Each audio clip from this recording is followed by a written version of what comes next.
She announced the breakup in front of the cameras and friends. I nodded, said, "Good luck," and stood up. The room went quiet when she started crying, real tears this time, and nobody knew what to do next. That Friday night should have been just another dinner. Looking back, the signs were everywhere. I just chose to ignore them. That's the thing about relationships that slowly fall apart. You don't notice it happening until you're standing in the wreckage wondering how you got there. We'd been together just over 3 years. Met through mutual friends at a Brewers game back in August of 2020. She was wearing a yellow jersey, drinking an overpriced beer, laughing at something one of her friends said. I was there with Brian, my buddy who works construction. We ended up in the same section, started talking during the 7th inning stretch. She was funny, self-deprecating, real. The first couple years were solid. We'd grab dinner at casual places around Milwaukee. She'd come over and we'd watch movies on my couch, order pizza, talk until 2 in the morning. Simple dates, genuine laughter, comfortable routine. She'd come to my bowling league sometimes, cheer when I got a strike, tease me when I threw gutter balls. I'd meet her colleagues for happy hour, listen to her talk about campaigns she was working on. Normal stuff. The kind of relationship that felt easy, not like work. Around the 2.5-year mark, February of 2023, something shifted. She got promoted at the PR firm where she worked. New title, new responsibilities, new group of people she started spending time with. That's when the comments began. Small ones at first. My Silverado was looking dated. Didn't I think it was time for something newer? Maybe I should think bigger about my career path. Consider getting into commercial work or starting my own company. Her colleague just bought a condo downtown. Wasn't that impressive for someone our age? Another one had started a consulting firm and was already pulling 6 figures. I let it slide. Figured it was stress from the new position.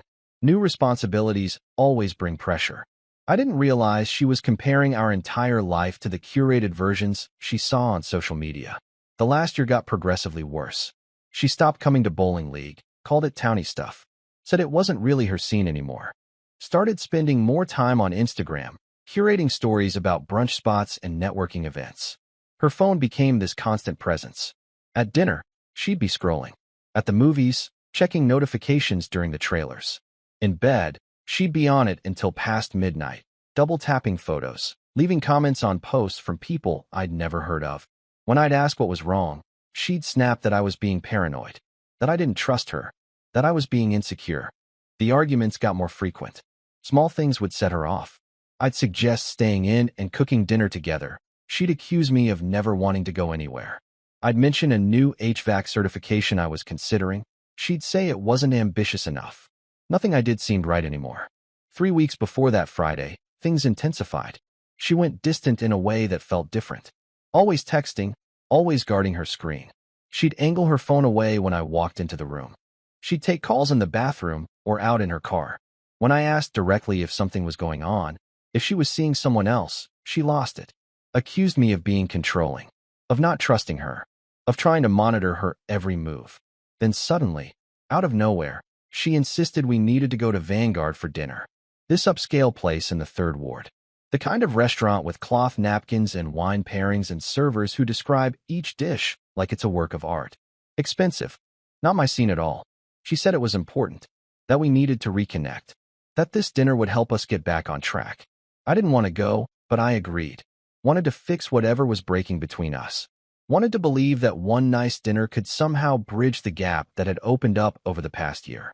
So that Friday, I drove my Silverado downtown. The valet looked at my truck the way you'd look at something that didn't belong. Handed me a ticket without making eye contact. Felt out of place immediately. Vanguard is all dim lighting, small plates that cost $30, wine lists longer than repair manuals. The kind of place where entrees cost what I make in half a day. Piano music playing softly in the background. People in suits and designer dresses discussing things that sounded important but meant nothing to me. She'd arrived early, gotten us a table right in the center of the dining room. Not private, not tucked away in a corner. Right where everyone could see. I should have realized something was wrong then. She looked different. New dress I hadn't seen before, black and fitted. Full makeup, professional styling, more than she'd ever worn on our usual dates. Hair done up. Jewelry that caught the light. When I sat down, she smiled, but it wasn't her real smile. It was the one she used for Instagram photos. The one where her eyes didn't quite match her mouth. Practiced. Empty. Perfect for the camera. I ordered a beer. She ordered wine. We made small talk about her day, about mine. Surface-level conversation that felt like we were strangers. Then I noticed them. Melissa, her college roommate, and Jenna, a friend from her work, sitting maybe 15 feet away at a table that had a perfect view of ours. They waved enthusiastically, called out about what an amazing coincidence this was. Oh my God, what are the odds we'd all be here at the same time? Right. Some coincidence in a city with hundreds of restaurants. I looked at their table more carefully. Both phones positioned just so. Not face down, not tucked away. Sitting upright on the table, angled toward us. Recording apps visible on the screens, little red dots indicating they were active. They were filming this. All of it. Recording every word, every gesture, every moment of what was about to happen. Dinner started normal enough. We ordered. She got the pan-seared salmon with some kind of reduction I couldn't pronounce. I went with pasta because it was the least expensive thing on the menu that wouldn't make me look cheap. The waiter poured water into crystal glasses, brought bread to the table. Everything moved in slow motion. She talked about work, about how she'd been thinking a lot about her future lately. Not our future. Her future. Her goals. Her trajectory. The words sounded rehearsed, like she'd written them down and memorized them. She kept glancing toward Melissa and Jenna's table, checking to make sure they were getting this. Then came the speech. You could tell she'd practiced it. Probably in front of her bathroom mirror, recording herself on her phone, probably watched it back multiple times and made adjustments until she got the tone just right. The pauses came at calculated moments. The hand gestures were deliberate. This wasn't spontaneous. This was a performance. She talked about ambition, about drive, about growth, about needing to be with someone who inspired her to reach higher, to want more, to push boundaries. One of her colleagues had just started a consulting firm and already had 3 major clients. Another had bought a condo in the 3rd ward, was talking about buying investment properties. These were people who were going somewhere. People who refused to settle for comfortable. People who wanted more out of life than just getting by. The implication was crystal clear, even if she never said it directly. I was comfortable where I was. I was content with my HVAC work, with my Silverado, with bowling on Thursdays and Brewers games on weekends. I wasn't ambitious enough. I wasn't driven. I was holding her back from becoming the person she was meant to be. She said she cared about me, would always care about me, but she didn't see a future anymore. That I was a great guy, just not the right guy for her. That she needed someone who matched her energy, who pushed her to be better, who understood her vision for her life. I put my fork down mid-bite, set it gently on the plate, wiped my mouth with the cloth napkin.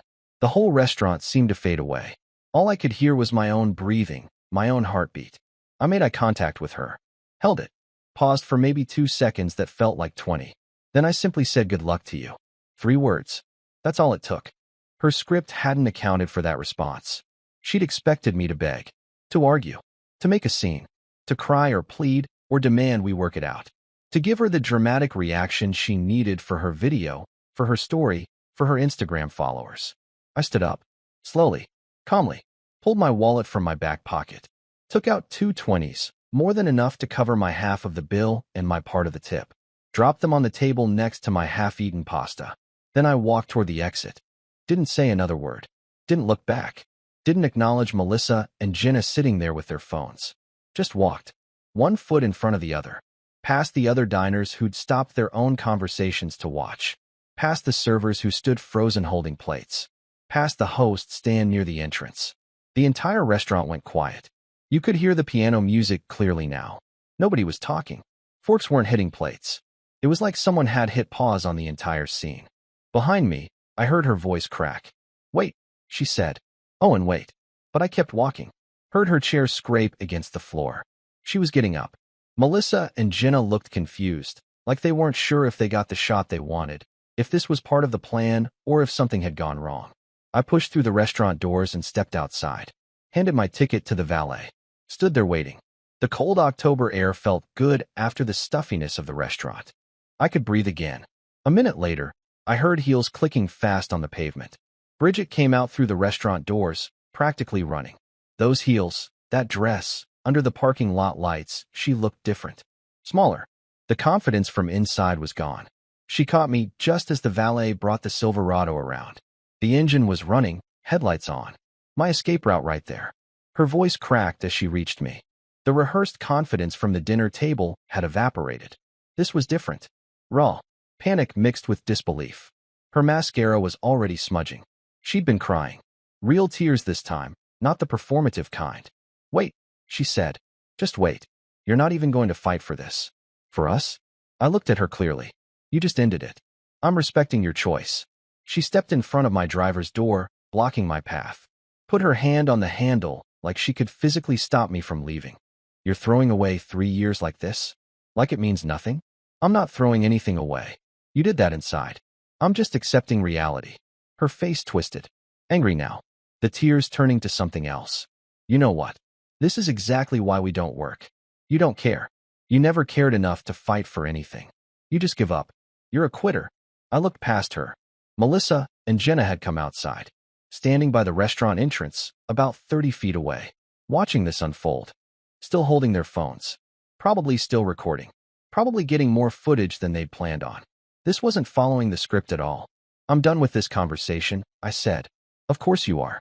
Because that's what you do. You run away from difficult things. I didn't run away from anything. You set this whole thing up. Picked the restaurant. Brought your friends. Had them film the entire thing. This isn't about me being a quitter. This is about you wanting a show, and I'm not performing for you.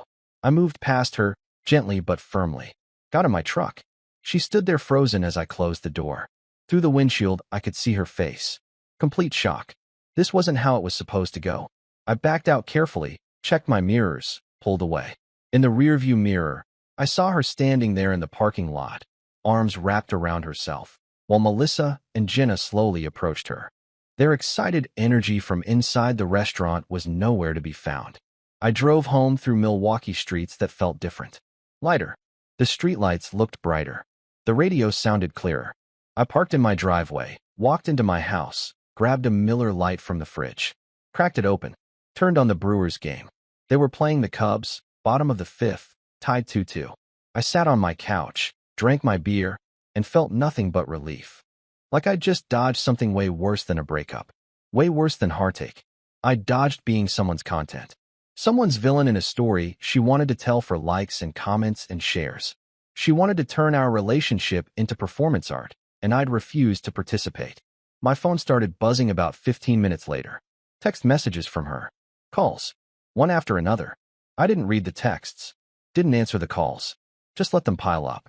Before bed, I blocked her number. Went to sleep easier than I had in months. Saturday morning came quiet. My phone rang at 10 from an unknown number. I let it go to voicemail. Didn't listen to it. Spent the day cleaning my house, doing laundry, fixing a leaky faucet I'd been putting off. Normal weekend stuff. Sunday afternoon, another call from a different unknown number. Let it ring out. Blocked that one too. I recognized the pattern. She was using her friends' phones. Melissa and Jenna lending her their numbers like she'd lent them front row seats to our breakup. Monday morning, 6:45. I was dressed for work, coffee in hand, about to walk out to my truck. Saw a car in my driveway that wasn't mine. Bridget got out looking completely different from Friday night. No makeup, old sweatpants, hair thrown up in a messy bun, dark circles under her eyes like she hadn't slept. She looked rough. We need to talk. No, we don't. I kept walking toward my truck. Please. I made a mistake. I stopped, turned to face her. Set my coffee on the hood of my Silverado. You didn't make a mistake. You planned that whole thing. The restaurant. The cameras. Your friends being there. How long did you work on it? 2 weeks? 3. She looked down at her feet. Wouldn't meet my eyes. That's what I thought. You wanted to humiliate me. Make yourself look good on camera so you could post it online and get validation from strangers. Except it didn't go the way you scripted it. I didn't give you the reaction you needed. Tears started rolling down her face. Real ones this time. I was stupid. I listened to the wrong people. Melissa and Jenna said it would be empowering. That I deserved better. That I should make a statement. I don't care what your friends said. You're a grown woman. You made a choice. You chose to embarrass me in public. You chose to film it. You chose all of it. Can't we just talk about this? Get coffee or something. There's nothing to talk about. I grabbed my coffee, got in my truck, started the engine, backed out of my driveway while she stood there watching. Left her standing in front of my house as the sun came up over Milwaukee. That night, my buddy Brian called. We'd been friends since high school. He works construction, built like a linebacker, one of those guys who knows everyone. He sounded uncomfortable on the phone. Hey man, so I heard something at the gym today. About you and Bridget. What did you hear? He hesitated. Apparently someone knows her cousin. The whole restaurant thing was planned out over a month. She picked Vanguard specifically, briefed Melissa and Jenna on what to film. Had this whole vision for how it would go viral. She'd dump you. You'd make a scene. She'd look strong and independent, and boom. Thousands of likes. Comments supporting her brave decision. Classic social media play. I sat with that for a second. A month. She'd spent a month planning to publicly humiliate me. The thing is, Brian continued, you ruined it by just leaving. By not reacting. Now people are asking questions. Like, why would someone plan a public breakup? What kind of person does that? Her friends are getting heat too. People commenting on their Instagram asking why they were filming someone getting dumped. The narrative she wanted to control was slipping away, and it had nothing to do with me. I didn't have to defend myself. The truth was doing that on its own. I decided right then to focus on myself instead of dwelling on what she'd done. Called my buddy from bowling league the next day, asked if that standing Thursday spot was still available. He laughed, said welcome back. Started going to the garage on Friday nights. It's this dive bar in Bayview, south side of Milwaukee. Wood paneling on the walls, neon beer signs, pool tables in the back. Local beer on tap, $2 PBR specials. Live bands on weekends playing in a corner that barely qualifies as a stage. The kind of place Bridget always hated. Too loud, she'd say. Too crowded. Too many working class people. Not her scene. Not sophisticated enough for her Instagram aesthetic. That second Friday after the breakup, I went alone. Grabbed a spot at the bar, ordered a beer. Amber Lager, local brewery. A band was setting up on the small stage. 3 guys with guitars and a drum kit, doing sound checks. The woman next to me at the bar smiled, commented on the music. They play here every other Friday, she said. Pretty good for a local group.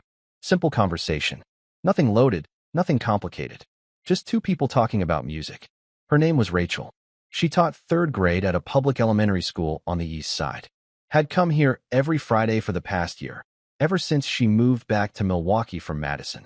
We talked for maybe half an hour about music, about living in Milwaukee, about the Brewers' playoff chances.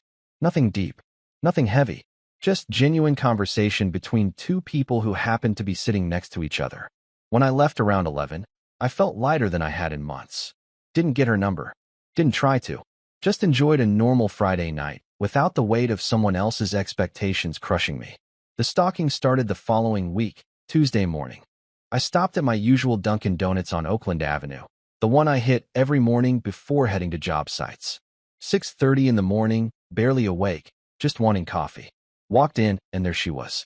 Bridget sitting in the corner booth, laptop open, coffee cup in front of her. She looked up when I walked in. Her face arranged itself into surprise, like she just happened to be there. Like this wasn't the Dunkin' on the opposite side of town from where she lived. Like she hadn't remembered I mentioned coming here every single morning for 3 years.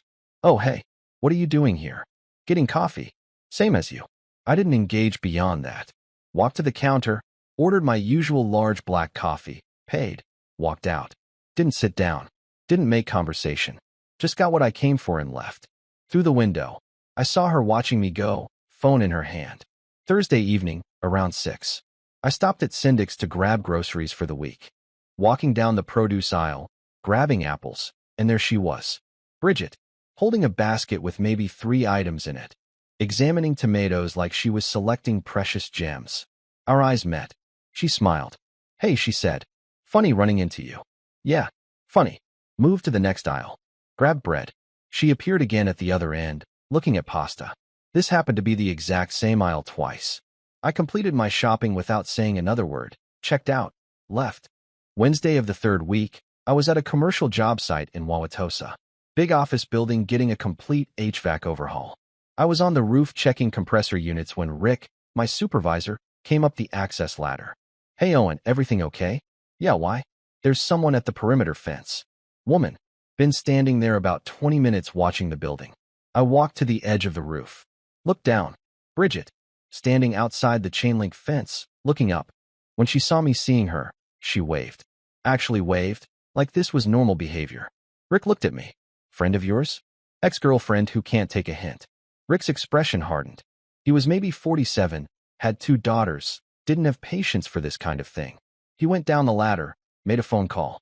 5 minutes later, building security walked over to the fence. Had a conversation with Bridget. She gestured toward the building, toward me. Security shook their heads. She stood there arguing for another minute, then finally left. Got in her car and drove away. Rick came back up.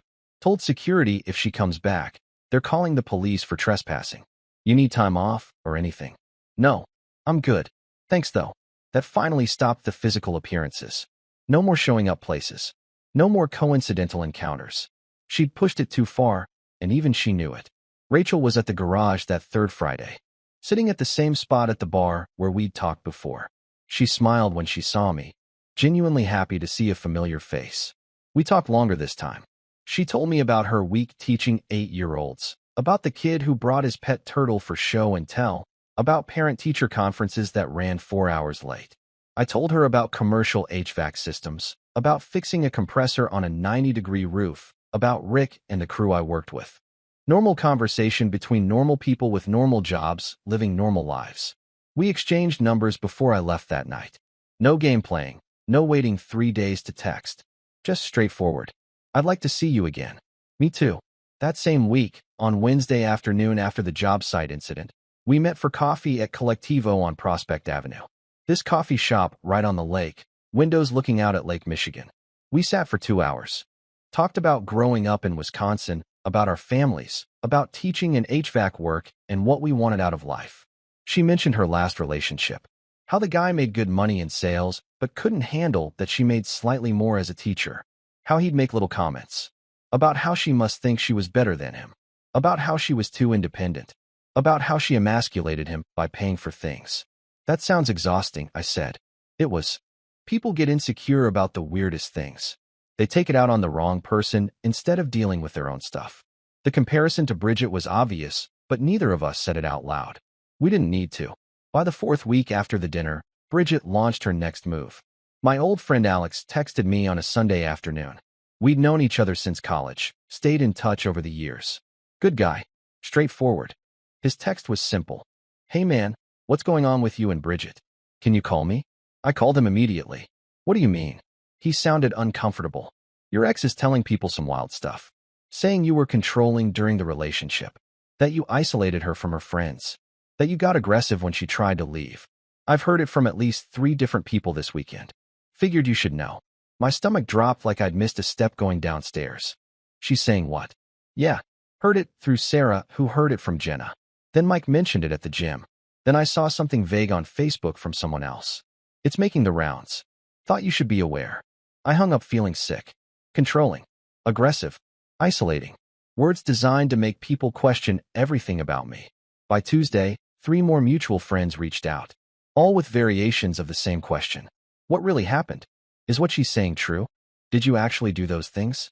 Bridget was painting herself as the victim of an abusive relationship. Saying I'd manipulated her for years. That I'd made her doubt herself. Made her feel small. Made her afraid. That the restaurant was her finally escaping. That she was scared of how I'd react. That my calmness wasn't dignity. It was calculated emotional abuse. The silent treatment. The cold shoulder. All signs of controlling behavior, apparently. Complete fiction. All of it. But the thing about lies is that they spread faster than truth. And some people, even good people, will wonder. Will think maybe there's some truth to it. Where there's smoke, right? I made a choice. I wasn't going to defend myself publicly. Wasn't going to make counterposts or statements. Defending myself would give her exactly what she wanted. Attention. Engagement. Proof that she still mattered to me. The best response was no response. Rachel asked me about it that Friday at the garage. How are you holding up? Been better, I said. People are talking. Yeah, I know. For what it's worth, I don't believe any of it. Why not? You barely know me. She shrugged. Because if you were actually like that, I'd have seen signs by now. Controlling guys don't give people space. They don't stay calm during confrontations. They don't just walk away. They escalate. You've done the opposite of all that. Made sense when she put it that way. The tide started turning about a week later. Someone had saved the original restaurant video before Bridget deleted it. Posted it to the Milwaukee subreddit with context. Woman plans public breakup for Instagram. doesn't go as planned. The comments were brutal. People calling her manipulative, calling her a performer. Some recognized Melissa and Jenna from the video and started questioning their involvement. Melissa and Jenna went private on social media. Jenna posted a vague apology about participating in something she regretted. Started untagging herself from photos with Bridget. Bridget tried doubling down. Made a long Instagram post about how people didn't understand the full story. How the restaurant was her finally standing up for herself after years of subtle control. The post got maybe 14 likes. Mostly from people who didn't know either of us. She disabled comments within an hour. Mutual friends who'd initially believed her started asking for proof. Screenshots. Anything concrete. She had nothing because nothing happened. Week 7, Thursday evening. Melissa called me. Actual phone call, not a text. She's falling apart, Melissa said. Won't leave her apartment. Only talks to me. I'm worried about her. I'm sorry she's going through that, but it's not my responsibility. I know. I just needed to tell someone. Why? What do you want me to do? Silence on the other end. Then nothing, I guess. We hung up. Week 10, Sunday evening. I was home watching the Packers game. Close game, fourth quarter. Doorbell rang. I looked through the peephole. Bridget standing on my porch. Alone. Looking like she hadn't slept in days. I opened the door, but didn't invite her in. I need to talk to you. There's nothing to talk about. Please just hear me out. I sighed. You've got 2 minutes. She took a shaky breath. I messed up. Everything. The restaurant, the lies, all of it. I was hurt and angry, and I wanted you to feel what I was feeling. But it backfired, and now everyone hates me, and I don't know what to do. That's not my problem. I know. I know it's not. But I need you to know I'm sorry. Genuinely sorry. I wish I could take it all back. You can't. I know. We stood there. Her waiting for something. Me having nothing left to give. Is there any chance? No. You didn't even let me finish. I don't need to. The answer is no. No second chance. No forgiveness. No staying friends. Just no. Her face crumpled. I loved you. You loved controlling me. There's a difference. That's not fair. You humiliated me on purpose. Tried to ruin my reputation when I moved on. Fair doesn't exist here anymore. She stood there a few more seconds, then nodded. Turned. Walked to her car. Drove off. I closed the door. Went back to the couch. Game was tied, going to overtime. My phone buzzed. Text from Rachel about lunch tomorrow. I smiled. Typed back confirming. Game came back on. Packers kicked a field goal. Won by 3. Life moved on, with or without Bridget's permission. 5 months later, life looked completely different. I got promoted at work. Lead technician on major commercial contracts. Better pay, better hours, actual respect from the crew. The kind of advancement Bridget used to say I'd never get because I lacked ambition. Rachel and I made it official. No games, no tests, just 2 people who enjoyed being together. We went to Brewers games, grabbed dinner at random places, spent weekends doing absolutely nothing special. And it was perfect. Bridget became a ghost. No more showing up. No more texts from unknown numbers. Just silence. The way it should have been from the start. Then one Saturday afternoon in mid-September, I saw her. Pure coincidence. Rachel and I were at Bayshore Town Center. Outdoor shopping area. Live band playing, food trucks, couple hundred people walking around. Bridget was there alone. Standing by a taco truck, scrolling on her phone. She looked smaller somehow.